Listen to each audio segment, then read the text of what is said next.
A key figure in the reorganization of Europe was a man known by one name, Charlemagne.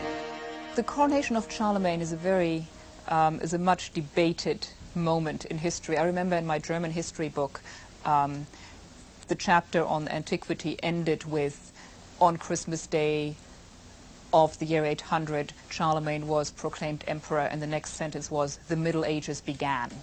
It was a wonderful, neat division that sort of stuck in my mind forever. It's not quite that easy. When we talk about Charlemagne, we're talking about a couple of different things.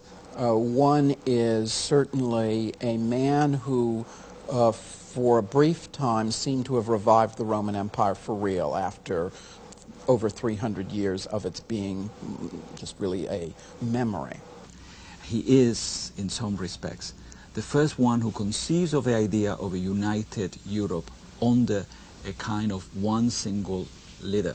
And in many respects, what has been taking place in Europe in the last 15, 20 years, the emergence of a united Europe, is in some ways a kind of return to the world of Charlemagne. He had himself proclaimed Roman Emperor on Christmas Day in 800 by the Pope, and he was able to make good on this claim in that he ruled over much of what has now become Western Europe. Charlemagne had his capital in what's now Germany, although he made it to be modeled on Constantinople, the capital of the Eastern Roman or Byzantine Empire.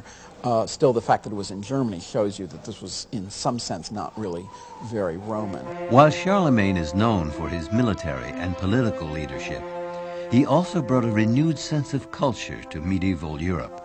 This despite the fact that the majority of the population, including Charlemagne himself, was illiterate. Because of his wars, which bring him a great deal of booty, specifically the treasure of the Avars, Charlemagne is able to create in his court, and his children and grandchildren will follow on these steps, a cultural center which leads to a minor renaissance which plays a very significant role in European history.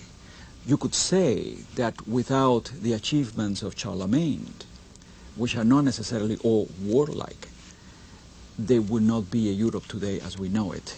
And our civilization and culture, that which we call Western civilization, will be quite different altogether. Following the death of Charlemagne in 814, the empire he had formed, too large to be ruled effectively by anyone less talented, went into decline yet again.